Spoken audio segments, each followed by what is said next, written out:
Vote চুরি মামলায় আদালতে বিরাট ধাক্কা খেল বিজেপি পার্টি। কারণ তৃণমূল প্রার্থী তাপস চট্টোপাধ্যায় বিজেপি পার্টির ভোট চুরির বিরুদ্ধে আদালতে যে প্রমাণ ফাঁস করে দিয়েছে, তাতেই ভোট চুরি মামলায় বিজেপি এখন মহা বিপদে পড়ে গেল।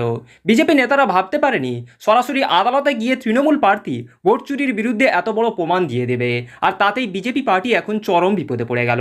তো চলুন এই ভিডিওটি ধৈর্য ধরে শেষ পর্যন্ত দেখুন যে ভোট চুরি মামলায় আদালতে তৃণমূল প্রার্থী তাপস চট্টোপাধ্যায় ঠিক কী প্রমাণ তুলে ধরলো, তাতে ভোট চুরি মামলায় আদালতে বিজেপি পার্টি এখন কত বড় বিপদে পড়ে গেল। এই ভিডিওটি ধৈর্য ধরে শেষ পর্যন্ত দেখলেই প্রমাণ পেয়ে যাবেন। তৃণমূল প্রার্থী তাপস চট্টোপাধ্যায় তিনি গিয়েছেন আদালতে। তাপস চট্টোপাধ্যায় প্রাক্তন, একই কেন্দ্রের তিনি বিধায়ক।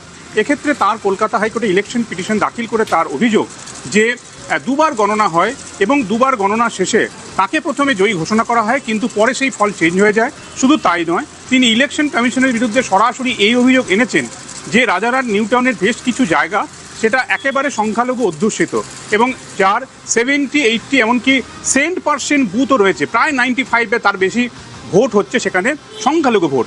সেই রকম বুথে যে ন্যারেটিভে ভোট হয়েছে বছর, সেই ন্যারেটিভে তিনি কি করে মাত্র 5টা ভোট পান এবং সেখানে কি করে হিউজ ভোট পায় বিজেপি, এই প্রশ্ন তিনি তুলেছেন মামলায়। এবং তার পরিষ্কার অভিযোগ নির্বাচন কমিশন নিরপেক্ষভাবে কাজ করেনি, তাই তাকে এখানে তার জয়টাকেই কার্যত পরাজয় হিসেবে দেখানো হয়েছে।